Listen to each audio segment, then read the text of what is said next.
Buenas noches, oyentes de esta radio que busca hacer un programa eh, para la educación, para la comunidad educativa, que busque indagar sobre muchas cuestiones de la educación, que busque indagar sobre qué nos sucede a los educadores, a los estudiantes, a los padres, a todo lo que está vinculado con la educación pública, porque nosotros como docentes comprometidos con la educación pública, con la educación gratuita, con la educación de calidad, con una educación que esté al servicio de todo el pueblo, y sobre todo todo el pueblo trabajador, todo el pueblo sufrido, todo el pueblo que pasa necesidades, por un sistema que cada día se nota más injusto, más inequitativo. Una educación que genere en las personas preguntas, que genere en las personas cuestiones para indagarse cómo es la sociedad, cómo es su vida, cómo desarrollarse con personas, cómo desarrollarse en su familia, cómo desarrollarse en definitiva en la comunidad. Y en este sentido voy a empezar tratando un tema muy importante que nos afecta a todos, que es educación y pandemia.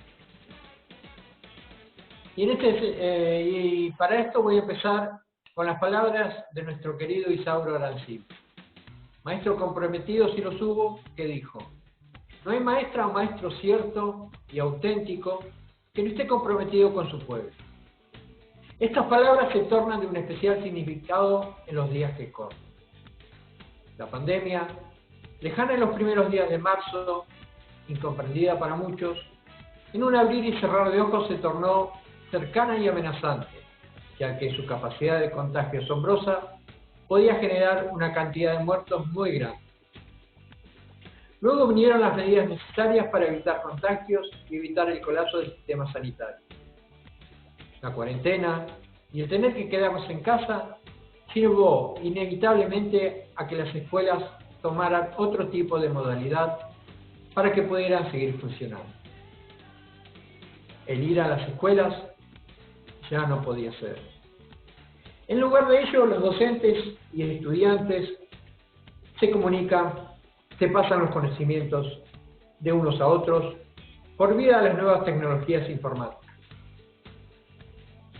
Las redes sociales, el WhatsApp, el Zoom, se vuelven cosa de todos los días.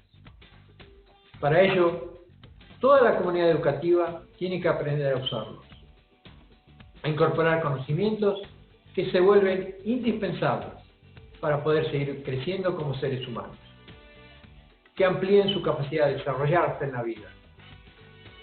Maestros, estudiantes, padres, en definitiva la comunidad educativa debe aprender todo lo nuevo para poder seguir desplegando esa actividad tan apasionante como es enseñar.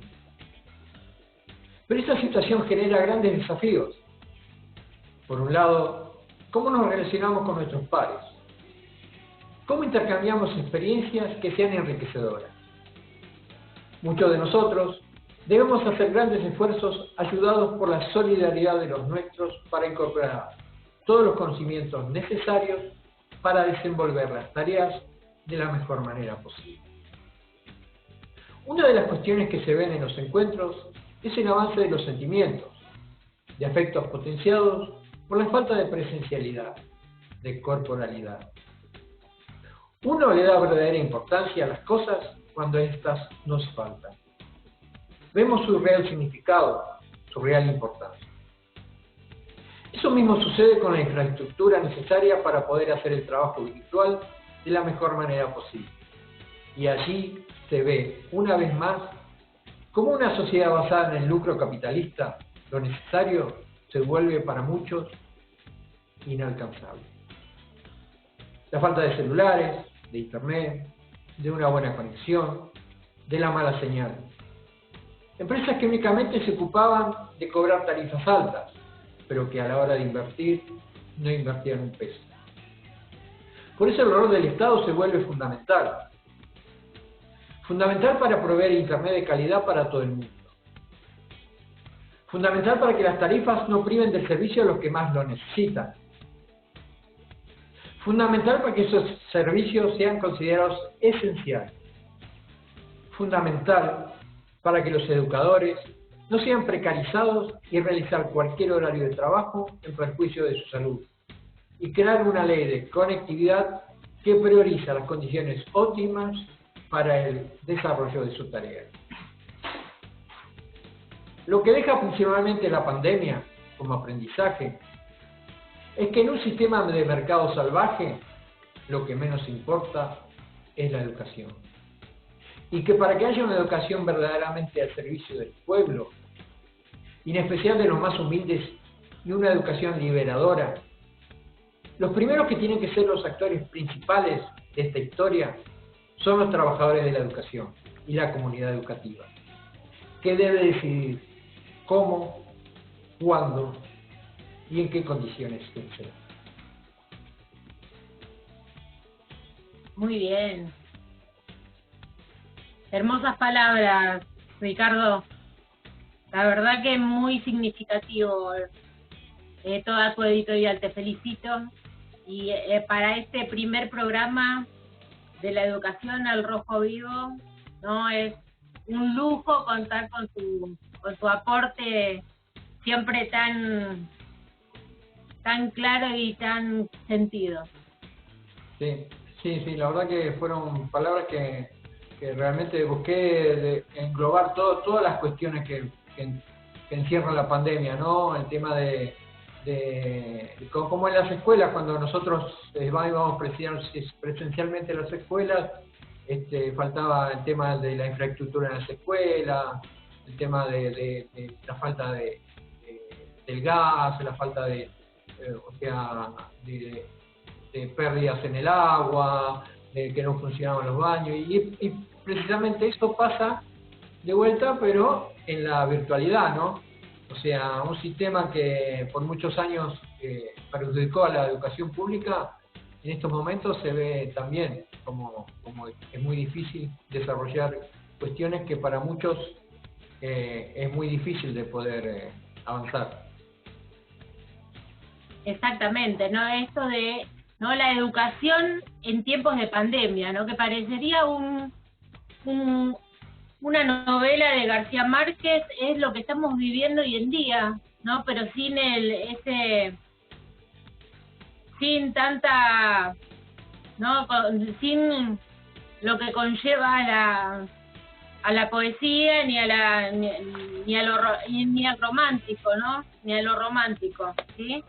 Ya que el coronavirus, ¿no? Vino para quedarse un buen tiempo y está pegando en los sectores más vulnerables de nuestra sociedad, ¿no? Ya que, como decía Ricardo, ¿no? Las poblaciones más vulnerables son nuestros jóvenes, los lugares donde nosotros nos desempeñamos día a día, ¿no? Porque el acceso a la educación en estos tiempos ha bajado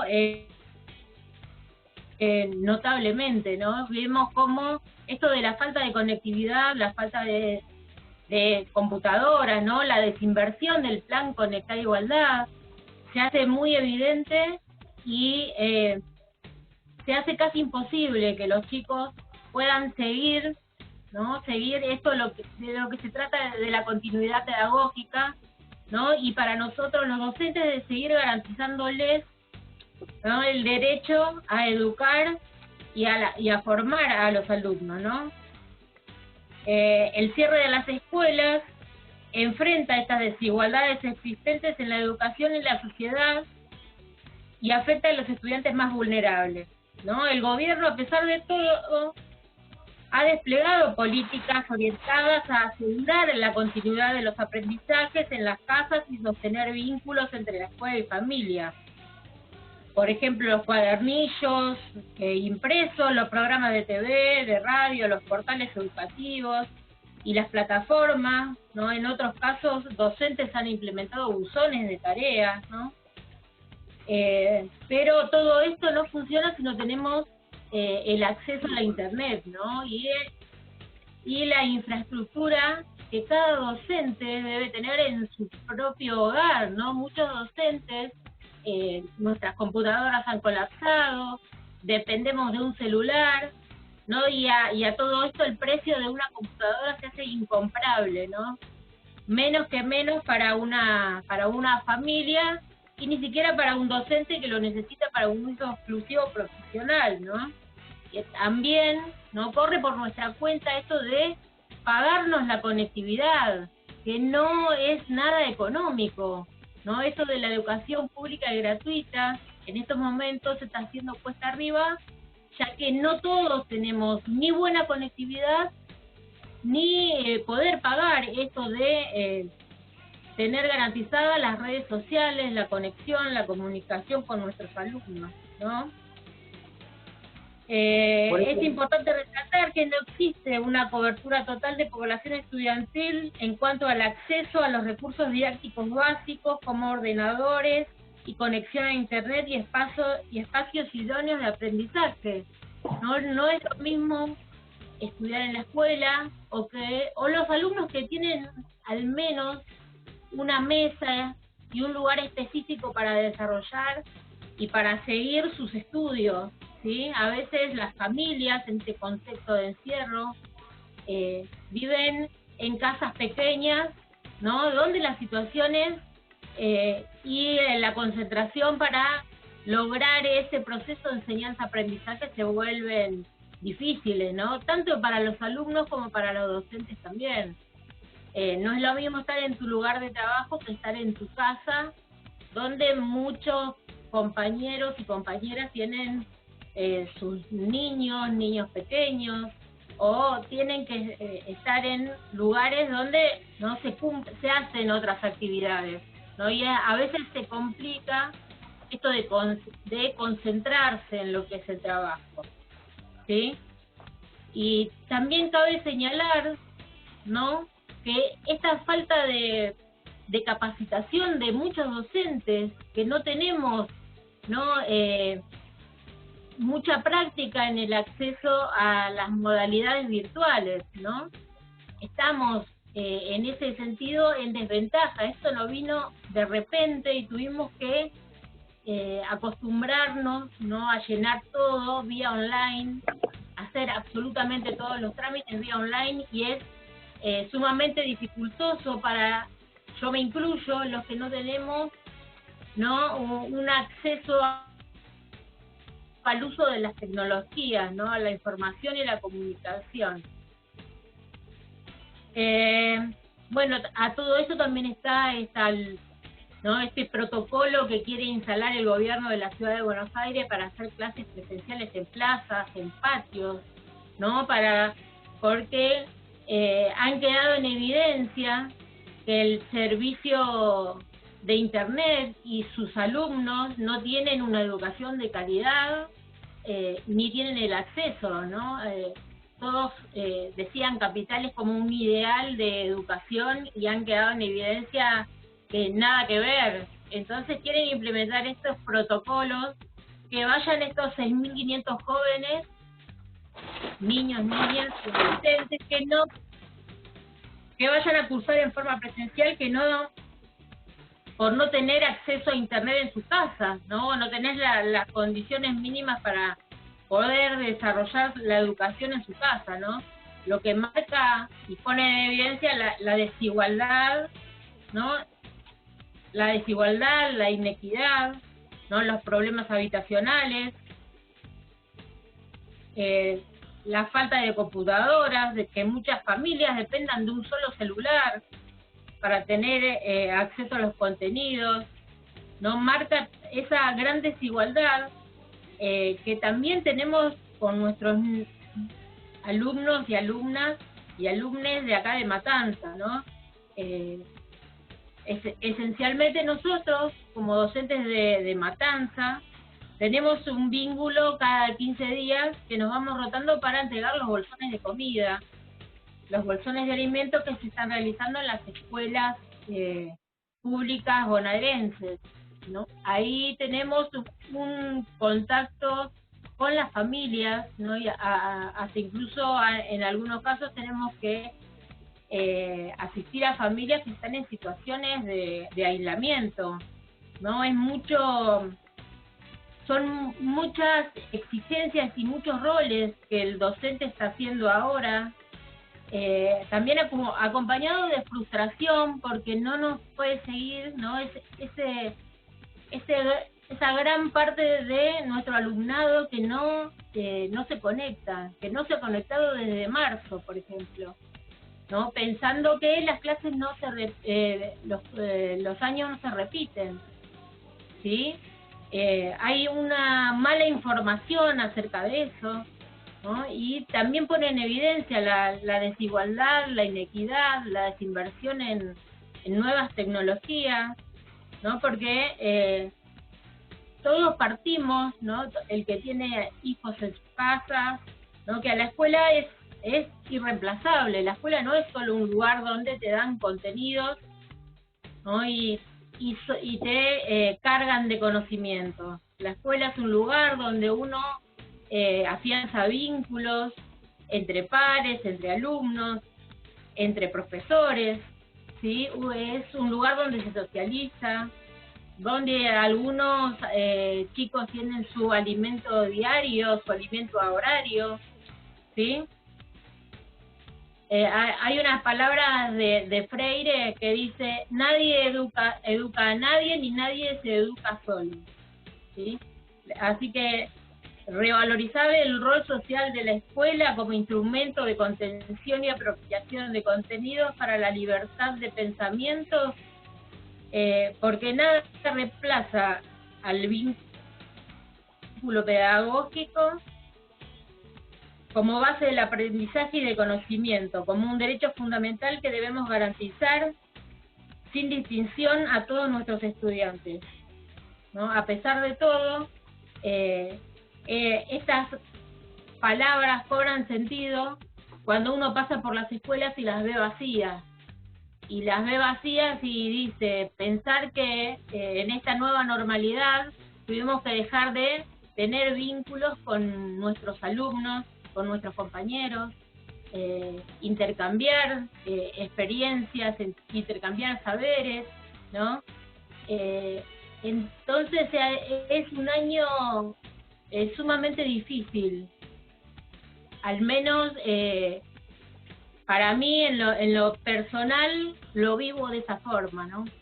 Y también tengo noticias de alumnos que han perdido familiares, que sus padres han perdido trabajo, ¿no? Te encontrás con distintas realidades que también te golpean y que hacen a todo esto, ¿no? Que va a ser un año para tener en la memoria, ¿no? Y revalorizar lo que es el rol de la escuela, de los docentes, ¿no? Que estamos haciendo un montón de tareas y que a pesar de todo, ¿no? Seguimos intentando volcar conocimientos y transmitir, aunque sea un cómo estás, cómo te va, dentro de nuestras posibilidades. No sé si Aníbal quiere aportar algo. Sí. Buenas noches a todos los oyentes y los que nos están siguiendo a través de los distintos medios. La que me presidió en la palabra es Norma. Mi nombre es Aníbal. Hoy me va a tocar hacer una columnita sobre la situación internacional. Pero antes quería comentar lo que que estaban diciendo acá los compañeros Ricardo y Norma con respecto a la educación.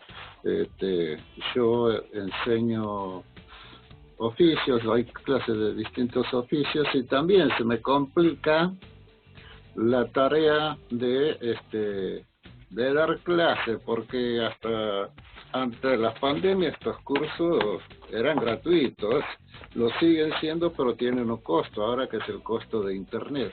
Todos no tienen para pagarse un cable, un sistema de internet.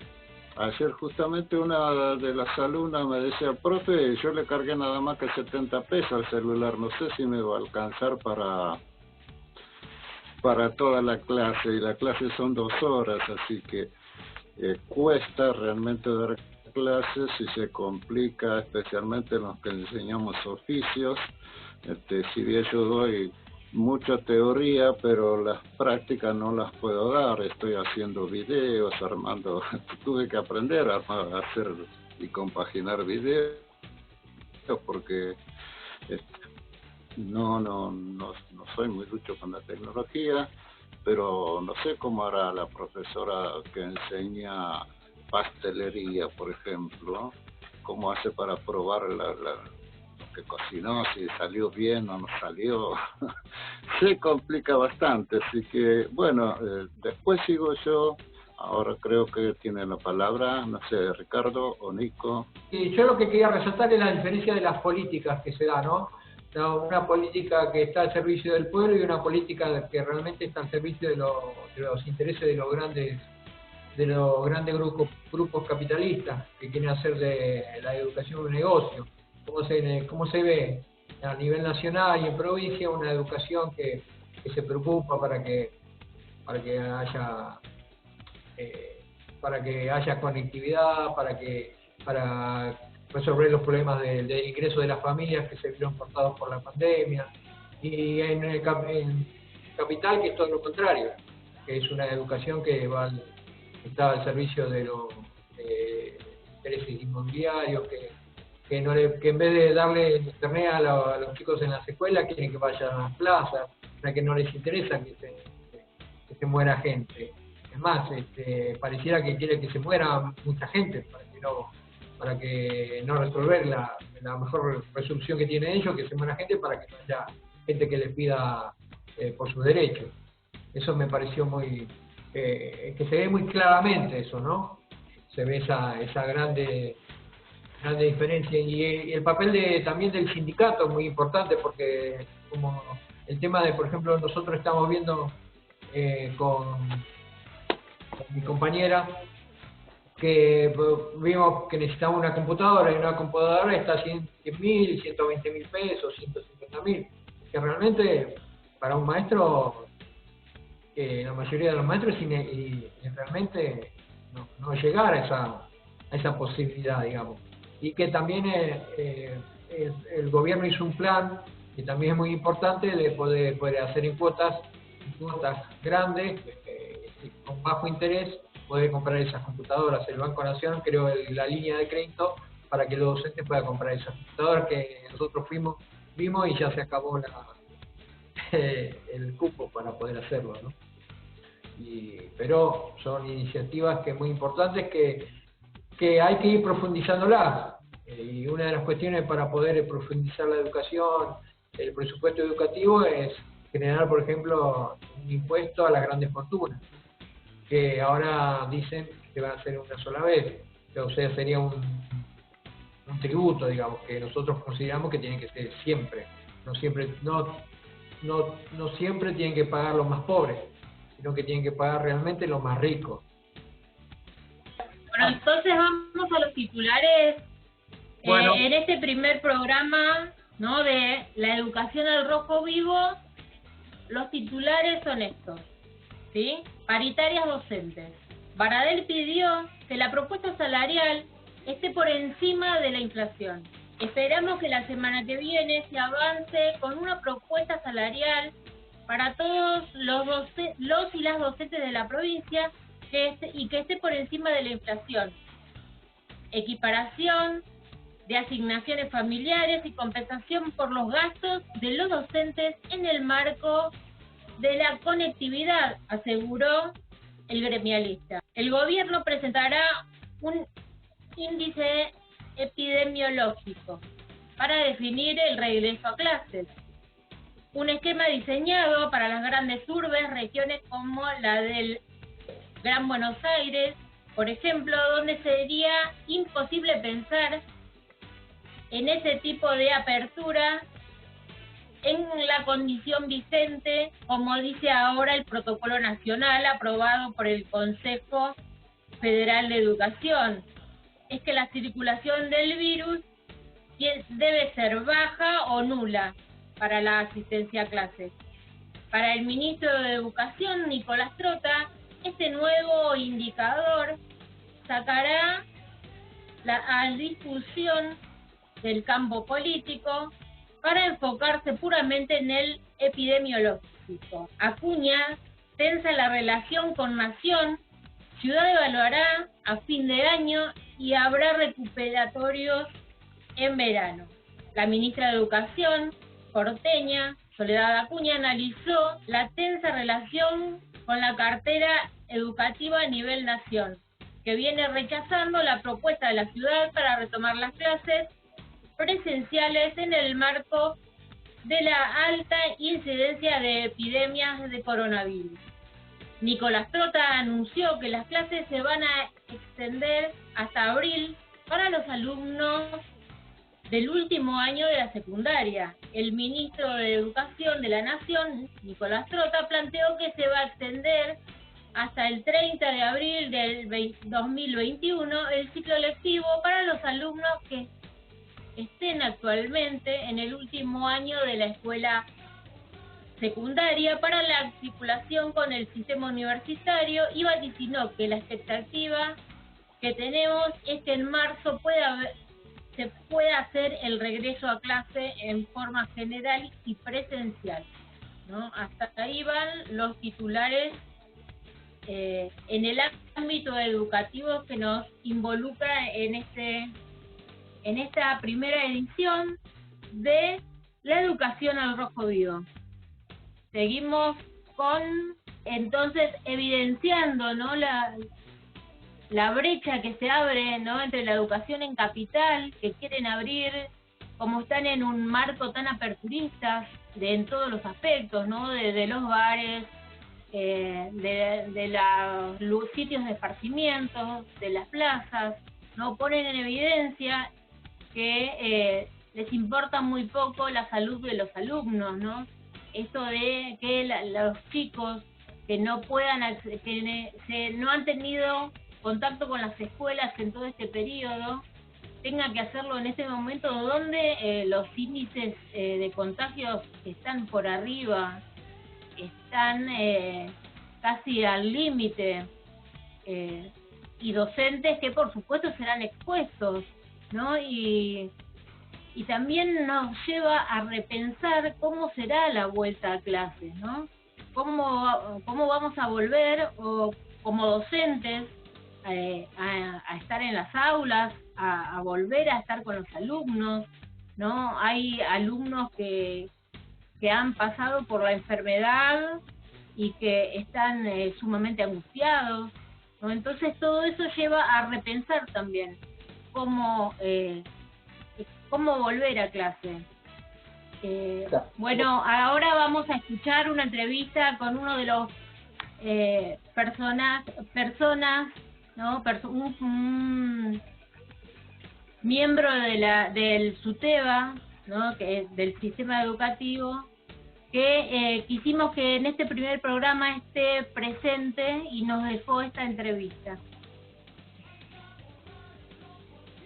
Bueno, hoy tuvimos la oportunidad, ¿cómo están? Buenas tardes a todos, a todas, a todos.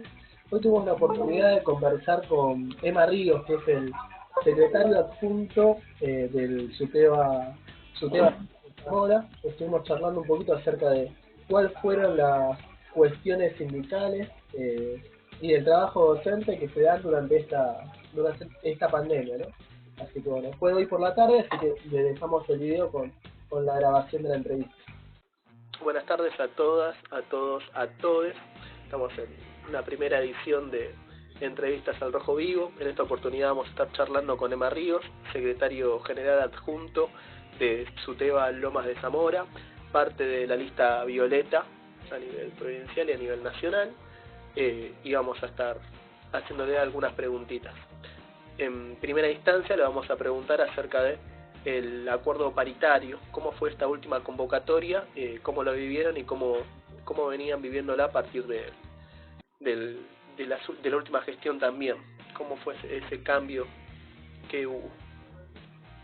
Bueno, Nico, contarles que la paritaria, por lo menos en el año 2020, se dividió en dos partes. Nosotros venimos para contextualizar un poco, venimos de un proceso de 2 años de muchísima conflictividad con el gobierno provincial, 2018 y 2019, donde en el año 2019 logramos un acuerdo en donde se consiguió lo que se denomina cláusula gatillo. Anteriormente, en el 2017, habíamos tenido cláusula de revisión que no había, la gobernadora María Eugenia Vidal la descartó, o sea, nosotros pedimos varias veces que revise esa cláusula de revisión. Entonces, como ya teníamos ese antecedente, logramos imponer, después de 1 año y medio de lucha, manifestaciones, movilizaciones, y de un profundo conflicto con la provincia, una cláusula gatillo que en el año 2019 empardó con la inflación, que fue cerca del 40%. Así que en el año 2019 nosotros logramos ese acuerdo. Ahora cuando llega el gobierno Axel Kicillof, lo primero que hace, que no había hecho el gobierno anterior, es convocarnos a paritaria. Y bueno, nosotros todavía no estaba toda esta cuestión de la pandemia, sí había una profunda crisis en la provincia de Buenos Aires, eso lo sabíamos cuando nos íbamos a sentar a discutir, la provincia devastada por el gobierno de Vidal, una provincia endeudada en más de 9.000 millones de dólares, que sirvieron para la fuga y para la bicicleta financiera de los amigos de Macri. Entonces, en ese contexto fuimos a discutir. La realidad es que nosotros en este primer semestre logramos acordar un acuerdo salarial que superó la inflación, que superó por 3,2 puntos. La inflación de este primer semestre fue de un 13,6 y nosotros logramos un 16,8 aumento, así que estuvimos 3,2 puntos por encima de la inflación. Y además de otras cuestiones, ¿no?, que tenían que ver no solamente lo salarial, sino con cuestiones que tenían que ver con infraestructura, que se deje de lado los sumarios que había hecho persecutorios, que había hecho el gobierno de María Eugenia Vidal contra equipos directivos de diferentes escuelas. Para contarte, en Loma de Zamora, por ejemplo, había 80 directores de escuelas que estaban sumariados por el gobierno de María Eugenia Vidal. Entonces, bueno, eso se dejó sin efecto. Y otras cuestiones que tenían que ver, por ejemplo, con el aumento, que eso también se logró, de las partidas del servicio alimentario escolar. Eso en una primer parte de acuerdo. Y lo más importante, una cláusula de compromiso, que si había inflación, una inflación que supere, digamos, el 16,8 que habíamos logrado, se vuelva a discutir. Por suerte no fue necesario, pero sí lo que hizo Axel Kicillof fue a partir de julio, bueno, llamarnos a paritaria.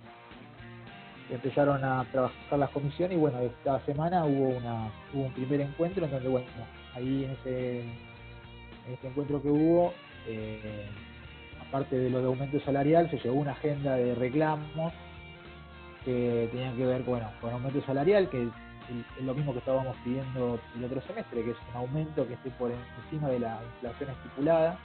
Para que vos te des una idea, hoy de julio a septiembre estamos aproximadamente por los 7 puntos de inflación, y además otras cuestiones, ¿no? La canasta básica hoy trepó, este mes trepó un 2,6 y la canasta básica es de 45 lucas, 45.000 pesos. Entonces, bueno, con esas cuestiones que nosotros estábamos viendo, fuimos a discutir. Y los pedidos fueron aumento salarial, aumento del básico, incremento en asignaciones familiares, equiparación de los cargos con módulos de isla, escuelas de isla, el fin de los copagos de idioma y el reconocimiento por la utilización de medios tecnológicos, además de más y mejor acceso a la conectividad para uso de datos para los docentes. Así que ese fue la agenda de reclamos que se les llevó a Axel Kicillof. Nos atendieron al mismo tiempo que convocaron la paritaria también junto con los estatales, así que ya hoy hubo un ofrecimiento para los estatales, para nosotros todavía no, un 10%, y sentarse a discutir en diciembre. Nosotros estamos esperando a ver cuál va a ser, digamos, la oferta del gobierno de Axel Kicillof, y bueno, y a partir de ahí empezar a discutir, ¿no? Hoy la realidad es que nosotros entendemos que que hay una crisis profunda en la provincia, entendemos la situación sanitaria, la realidad es que nosotros entendemos todo lo que está pasando, pero también nosotros no podemos dejar de discutir que los compañeros y compañeras, maestros y maestras de la provincia de Buenos Aires vienen con un atraso en su salario muy grande. Para que vos te des una idea, una maestra que recién se inicia cobra 31.058 pesos, entonces hay un atraso si la canasta básica de 45.000, y la maestra con 20, claro, y la maestra con 24 años igual cobra 42.000, o sea, está 3.000 pesos abajo todavía de la canasta básica, ¿no? Que son 45.400 pesos para no caer a la línea de pobreza, ¿no? Así que, pero también así como, bueno, vamos a ir a discutir eso, también estamos discutiendo otras cuestiones dentro de esta agenda de reclamos, que no es solamente lo salarial, generalmente lo salarial es lo que le importa a muchísimos más compañeros, ¿no? Pero también se está discutiendo otras cuestiones que tienen que ver, por ejemplo, con el tema de infraestructura. Hablando de infraestructura, el gobierno de Axel Kicillof tomó nuevos compromisos con respecto a la situación de las escuelas que venían devastadas a partir de la gestión del gobierno anterior. Vos pensás que nosotros venimos de una completa desinversión en materia de infraestructura en todas las escuelas. Las pocas escuelas que se lograron arreglar fue gracias a los municipios que se pusieron al hombro la reparación de escuelas, de todo lo que tiene que ver con gas, con agua, ¿no? En algunos distritos han hecho hasta aulas nuevas, porque bueno, había crecimiento vegetativo, o sea, crecía la escuela, había un cuarto, un quinto, un sexto y no había aula. Entonces bueno, algunos municipios se pusieron al hombro esta cuestión y hubo un desfinanciamiento tremendo. Nosotros cuando hubo cambio de gobierno, lo primero que dijimos, bueno, que había que empezar a trabajar en un montón de escuelas, que había escuelas que no tenían agua, había escuelas que les faltaban los tanques, había escuelas que, bueno, tenían las paredes electrificadas. La verdad que era terrible el abandono y la desidia con las que nos había abandonado el gobierno de María Eugenia Vidal y Mauricio Macri. Entonces, bueno, se hizo un plan de inversión de 9.000 millones de pesos que se llama Escuelas a la Obra. Escuelas a la Obra es un plan que baja a los municipios para que los municipios, bueno, dispongan de una cantidad de dinero extra al margen del fondo educativo que baja para arreglar algunas escuelas, sino que es una guita extra, donde, bueno, en algunas escuelas puntuales se hacen arreglos específicos, ¿no? Que puede ser desde cambiar un techo hasta, no sé, arreglar una cañería de baño, o hasta cambiar los baños, lo que te imagines, o sea, está dentro de eso. Se dispone de este presupuesto en específico para cualquier mejora de infraestructura que sea necesaria para la escuela. Y en el medio también, aparte de eso, se están construyendo 65 escuelas, jardines de infantes en toda la provincia de Buenos Aires. O sea, inversión hay inversión, pero bueno, nosotros lo que estamos haciendo ahora como SUTEBA es, y aparte exigiendo las paritarias, son distintos relevamientos de lo que se construyó, de lo que no se construyó, de lo que se licitó, porque también ahí hay un montón de trabas, te cuento, Nico, porque hubo empresas que empezaron un trabajo y la provincia con el gobierno anterior, el gobierno Vidal, dejó de pagar y dejaron el trabajo así sin terminarlo. Entonces están otra vez en proceso de licitaciones estas escuelas, y bueno, eso genera tiempo, ¿viste? Así que lleva tiempo. Y además la revisión de que si esas licitaciones habían sido aprobadas, ¿qué pasó con el presupuesto para hacer esas obras, no? Claro, sí. Bueno. Si realmente se hicieron, si no se hicieron. ¿Cómo te parece que ve la continuidad pedagógica el gobierno de Axel Kicillof y cuáles son las estrategias o cómo es que se está dando en la práctica por parte de los docentes? No, el gobierno de Axel y tanto el SUTEBA entienden que la continuidad pedagógica está activa, o sea, se está dando. La verdad es que los maestros y maestras hacen esfuerzos enormes para que bueno, todos los chicos les lleguen los contenidos de una forma o de otra, ¿no? Si algo mostró esta pandemia y dejó el desnudo fue las tremendas desigualdades que había a nivel tecnológico y a nivel conectividad, ¿no? O sea, la realidad es esa. Hoy, hablando con muchísimos compañeros y haciendo distintos sondeos, la realidad es que muchos compañeros se encontraron por primera vez entrando a una página, a un Zoom, a un Classroom. Muchos, la verdad es que tenían el celular pero ni lo usaban, jamás habían usado el WhatsApp algunos, y bueno, se tuvieron que empezar a adaptar a lo que estábamos viviendo, y en ese sentido, bueno, hicieron grandes esfuerzos para que todos los chicos tengan, digamos, una educación de calidad, a pesar de que es en forma virtual, ¿no?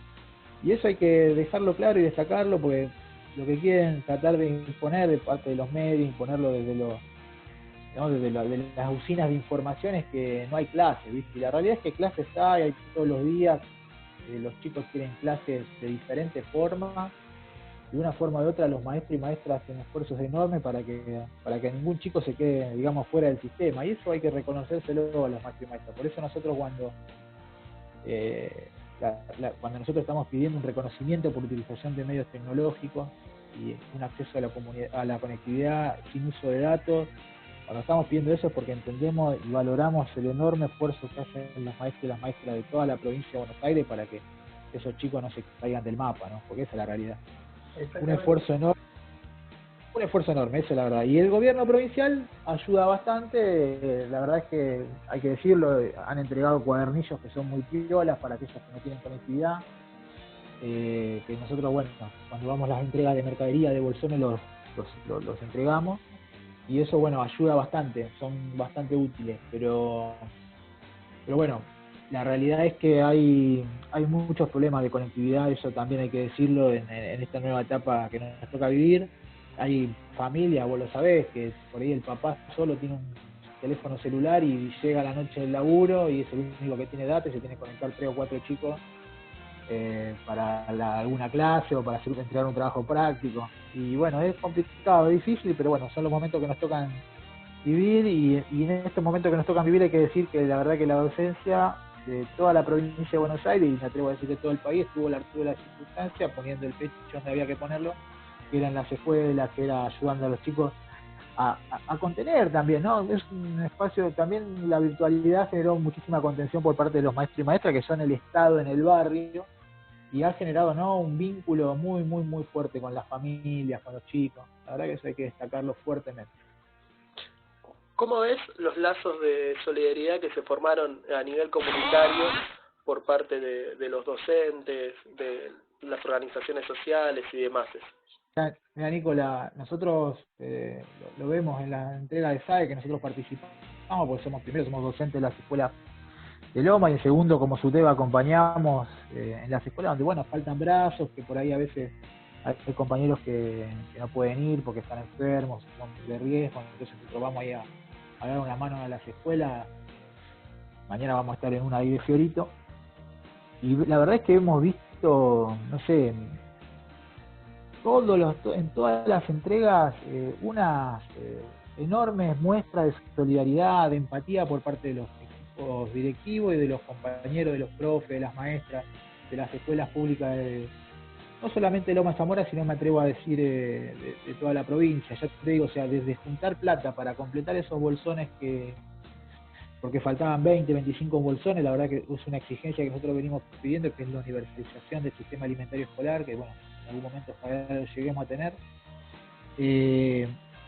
Para completar esos bolsones juntaban plata, o si no compraban mercadería, o compraban verduras, frutas en el mercado central para completar y para llevar una alimentación más completa a esas familias que la verdad que en este momento donde no se puede salir a trabajar lo necesitan muchísimo. Y después, no sé, desde eso hasta compañeros y compañeras que han hecho radio para llegar a algunos lugares donde no se podía llegar, ¿no? No sé, mismo acá, sin ir más lejos, en Loma de Zamora, en la escuela secundaria 29, hay chicos que no se pueden conectar porque viven en el medio del campo Tongui, y las maestras y maestras las profesoras y profesores tienen un programa de radio los miércoles donde les bajan los contenidos a los pibes se conectan, ya lo saben, le pasan dónde se tienen que conectar, en una radio hay en todas las casas, entonces de esa manera se conectan, o sea, como para graficarte, digamos, las muestras de empatía, de de amor, ¿no?, que hay dentro de las escuelas públicas. Que eso la verdad que hay que destacarlo. A mí se me caen las lágrimas cada vez que hablo con los compañeros que te van contando las cosas que hacen. Sí. ¿Qué opinión te merece el protocolo que intentan impulsar desde la Ciudad Autónoma de Buenos Aires, desde el gobierno de Larreta, para la vuelta a la presencialidad de los estudiantes en Capital?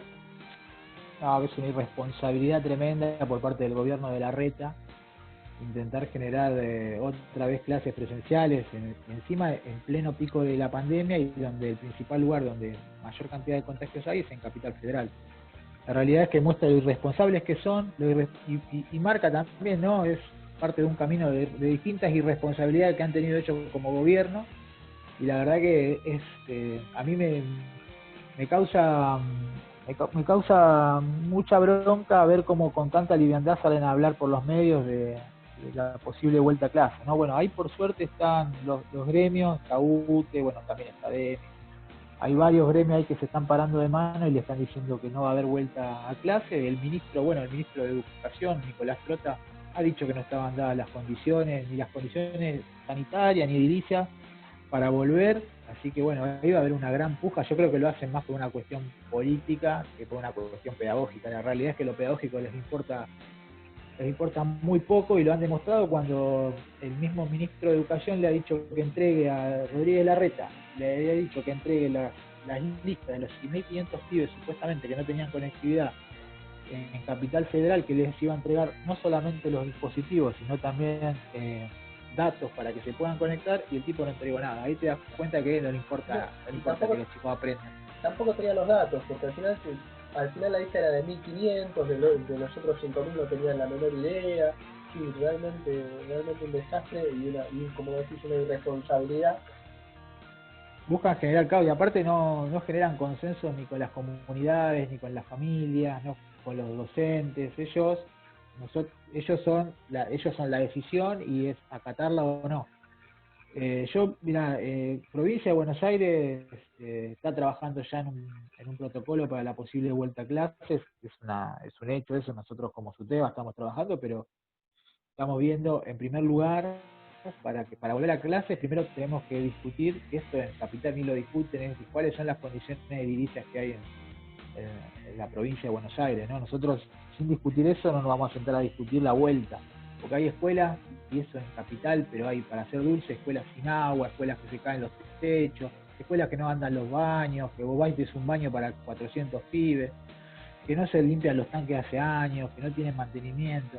Entonces, bueno, podés pensar una vuelta a clase sin discutir primero todo lo que hay detrás con el tema de infraestructura. La realidad es esa. Nosotros, lo hablo como SUTEBA, yo me imagino que UTE debe estar planteando lo mismo, sin la discusión de cómo están los edificios en la provincia y en Capital. La verdad es que no se puede volver a clase. Aparte, nosotros venimos de muchos años de desidia, muchos años de desgobierno, y cuando hablamos de escuelas dignas, la verdad que para nosotros, los maestros y maestras del país, la realidad es que no es un eslogan tirado así de los pelos, sino que para nosotros es un deber moral, es un deber, después de lo que pasó con Sandro y Rubén, ¿no?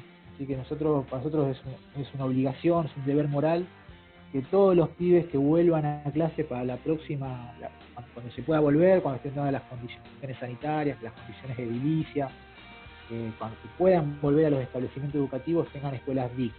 Eso para nosotros es lo primordial. Después todo lo demás lo discutiremos, lo pedagógico lo podremos adaptar. Hay experiencias de que se han adaptado, y los contenidos, la verdad que eso se puede rever, pero con la salud no vamos a joder, y no va a poder, no solamente a ningún pibe en riesgo, sino tampoco a ningún trabajador ni trabajadora de la escuela pública. Así que eso es nuestro norte, y de ahí no nos vamos a mover. Bueno, una entrevista muy interesante, muy rica en sus contenidos, y le agradecemos mucho a Emma Ríos por habernos dado esta entrevista tan importante para nuestro primer programa. Y ahora le damos la entrada a nuestro columnista Aníbal Toledo, que va a hablar del tema internacional de cómo están sucediendo las cosas en el mundo. Adelante, Aníbal.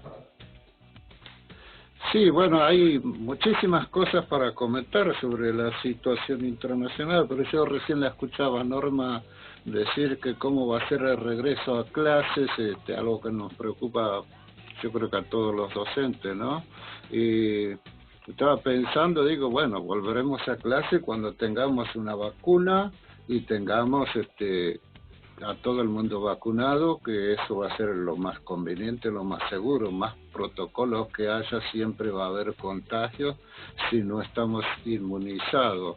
Y con respecto a eso, hoy estaba escuchando la noticia de Cuba, cosa que salió muy en pocos lados, casi nadie habló de que Cuba está elaborando una vacuna y que ya está en su primera fase, están probando en unas 300 personas, va a entrar en la segunda fase donde se incrementa la cantidad de voluntarios para probarse la vacuna, pero se hace en los medios internacionales, locales, no vemos noticias, sí, se habla de la vacuna china, de la vacuna inglesa, de la francesa, de un montón de vacunas que se están probando en todas partes, pero vacuna cubana, ¿qué puede hacer Cuba una vacuna contra esta pandemia?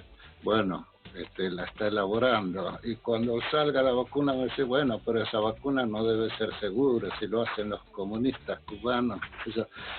Bueno, pero eso no era el tema que quería tratar hoy, porque me embalé y fui por otro lado. Yo lo que quería volver un poquito más acá, más cerca de Argentina, en un país limítrofe nuestro, por lo tanto nos toca más a fondo porque son nuestros hermanos, que son los vecinos de Bolivia. Y sobre todo quería hablar de ese personaje nefasto que es la presidenta Yanine Áñez. Empezó fuerte, primero se autoproclamó presidenta de Bolivia, después se autoproclamó candidata a la reelección, pero ahora parece que ha probado una buena dosis de realidad y poco a poco empieza a desautoproclamarse de todo. Es que existen varios y poderosos motivos tras su decisión: evitar que se divida el voto y que el MAS termine ganando las elecciones. Según las encuestas, si las elecciones fueran hoy, el candidato del MAS, Luis Arce, ex ministro de Economía de Evo Morales, obtendría el 40% de los votos. Carlos Mesa lo seguiría con el 26% y Luis Fernández Camacho estaría tercero con un 14%. Áñez, a pesar de ser la cara más visible en el supuesto retorno a la democracia en Bolivia, apenas si se sitúa en un 10%, por encima del candidato del evangelismo, que tiene un 4%. El régimen electoral de Bolivia establece que se proclama presidente y vice a quienes obtengan a más del 50% de los votos válidos emitidos y b, un mínimo de 40% con diferencia de por lo menos 10% con respecto al segundo. Por lo tanto, Luis Arce ganaría en primera vuelta. Si no nos unimos, vuelve Morales.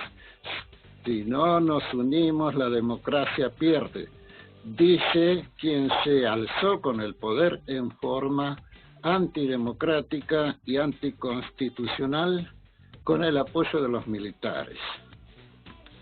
Sin pensarlo, Yanine otorga total credibilidad a las encuestas.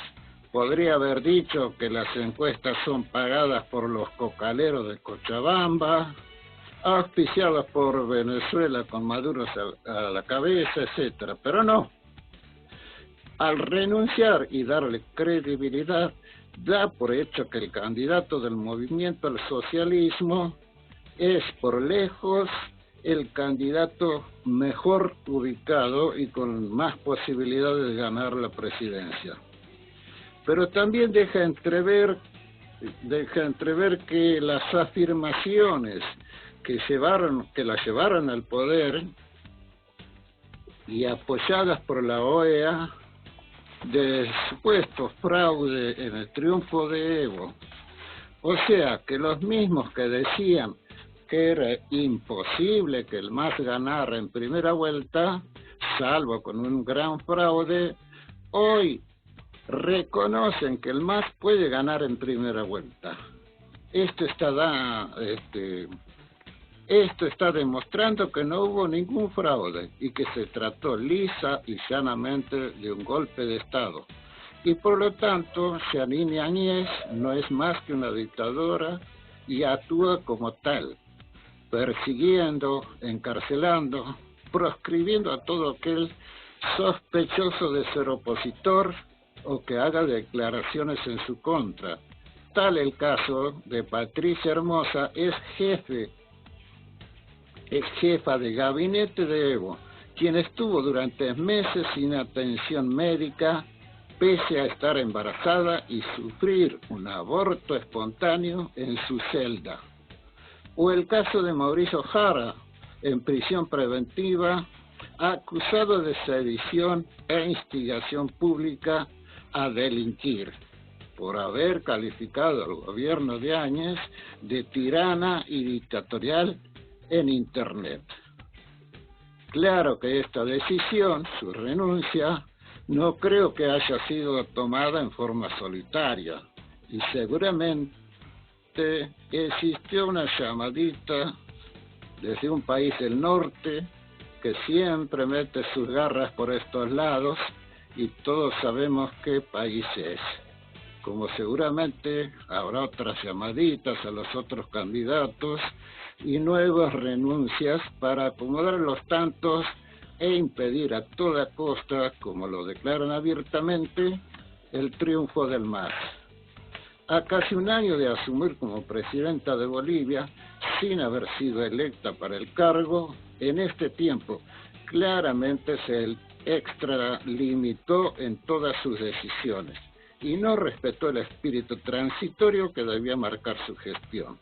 Lo hizo en materia de relaciones internacionales, justicia, sectores estratégicos, fuerzas armadas, etc. Y también tomó las riendas en asuntos económicos y sociales. Como bien sabemos, en esto no hay milagros. Acá diríamos, no fue magia. Todo tiene su porqué. Si se hunde la economía por motivos externos y no se hace nada para solventarlo, entonces la ecuación se resuelve con una gran crisis empobrecedora. Este es el caso de Bolivia. Luego del ciclo largo de políticas exitosas implementadas por el MAS para erradicar la pobreza, como lo certifican la totalidad de los organismos internacionales, en estos pocos meses la ineficacia de la política económica y social de Áñez frente a la pandemia ha provocado un masivo empobrecimiento de la ciudadanía boliviana, entre 1 y 2 millones de nuevos pobres, según sea el escenario considerado. Y lo más preocupante de esta situación es que aún se puede agravar más si no se hace nada.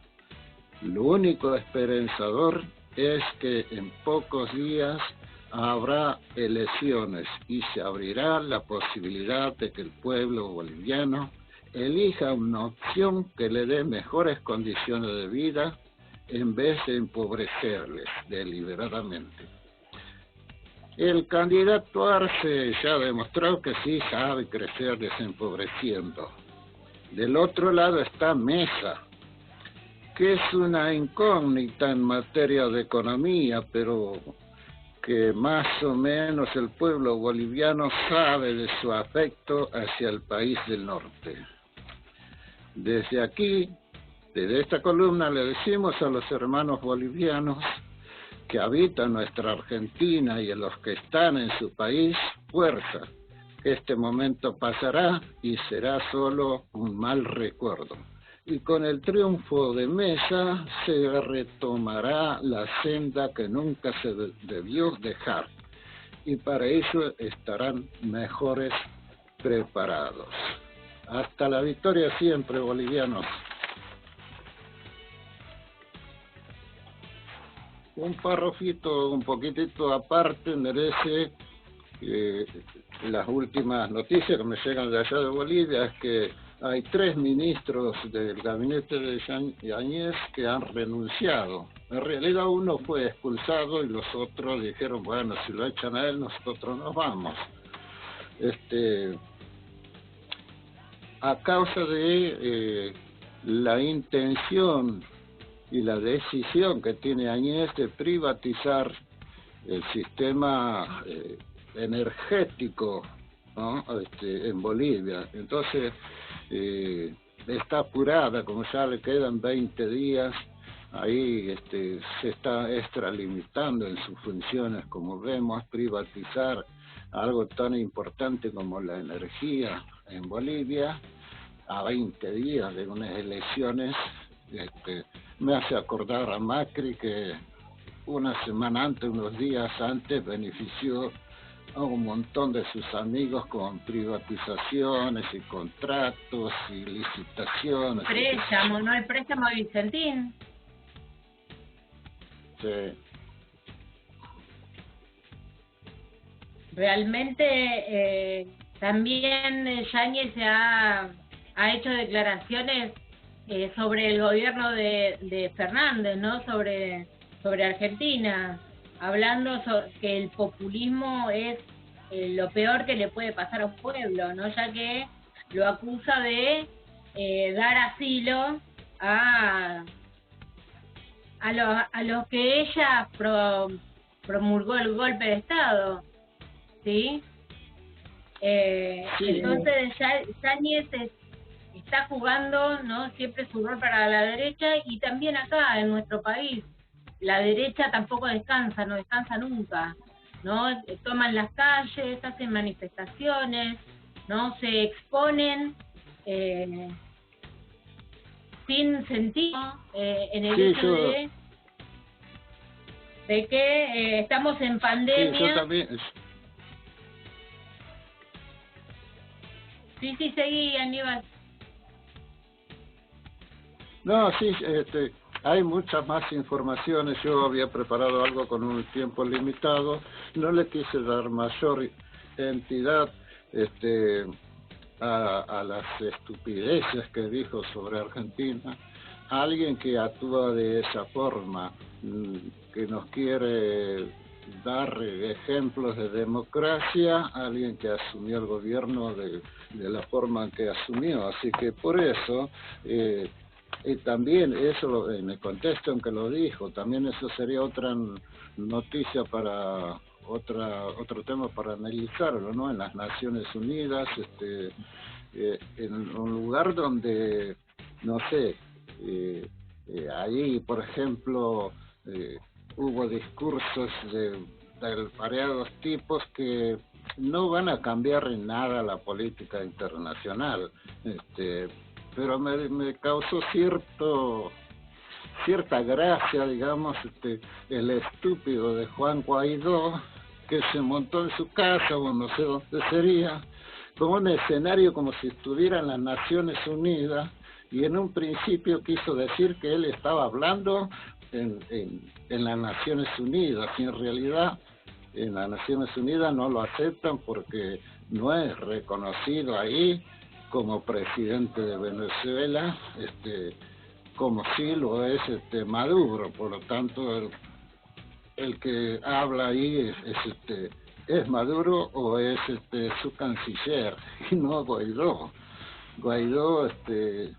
Bueno, pero lo voy a dejar ahí porque para la otra semana Sí, esto sí, hay un montón de cosas para decir. Me encantaría hablar de la Corte Internacional Penal de La Haya, cómo está actuando y cuál es el rol que tiene Estados Unidos en esa organización. No confundamos la Corte Penal Internacional con la Corte de Justicia Internacional, que esta sí depende de Naciones Unidas. La otra, la que está en La Haya, no depende de Naciones Unidas. Es muy interesante cómo Estados Unidos sabotea las decisiones de esa Corte e impide que actúe cuando se trata de ciudadanos estadounidenses que cometen atrocidades en otras partes del mundo, ¿no? Parecería que los únicos que pueden juzgar a los tipos que violan, roban, matan, violan niñas, como sucedió en Colombia, no lo pueden juzgar los colombianos, sino que tiene que ser juzgado por los militares estadounidenses. Sí, con relación a lo que vos dijiste, Aníbal, es importante señalar que Evo lo dijo, lo remarcó mucho, en todas sus intervenciones remarca que el golpe de Bolivia es un golpe al litio, es un golpe a los recursos naturales de Bolivia, ya que Bolivia en una segunda etapa de su proceso transformador revolucionario, iba a no solo extraer litio, sino iba a hacer una producción industrial del litio, iba a generar productos de valor agregado que lo iba a exportar al mundo, como un auto en base a batería de litio, generando una independencia de las transnacionales. Y eso es lo que precisamente no querían precisamente estas transnacionales, que como en el cine de Allende, cuando nacionalizó el cobre y nacionalizó la ITT, se desprendían de esas transnacionales para hacer una producción realmente nacional y al servicio del pueblo.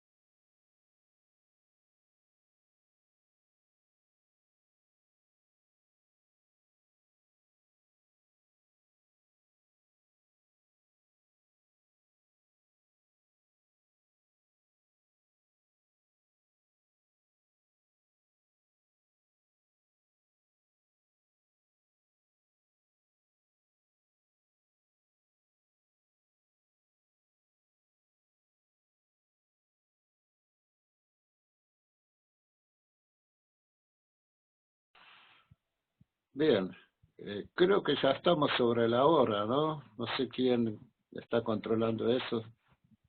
Bueno, agradecemos agradecerle a la audiencia de este primer programa, ¿no? Hecho Gracias para la comunidad. Gracias ¿Cómo? a los que mandan mensajes, lo vamos a leer todo. Por supuesto. Gracias a todos por este primer programa, fue muy interesante.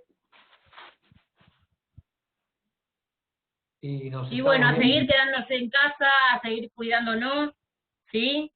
Cuidarnos es cuidar a los demás, cuidarnos es ser solidarios con el resto, ¿sí? No nos relajemos, que el virus está entre nosotros, de una circulación comunitaria y altamente contagiosa, ¿sí? Sigamos cuidándonos y tengamos esperanza en que podamos salir de este mal momento que estamos pasando. Hasta la próxima emisión de la educación al rojo vivo. Buenas noches. Buenas noches. Chau, chau.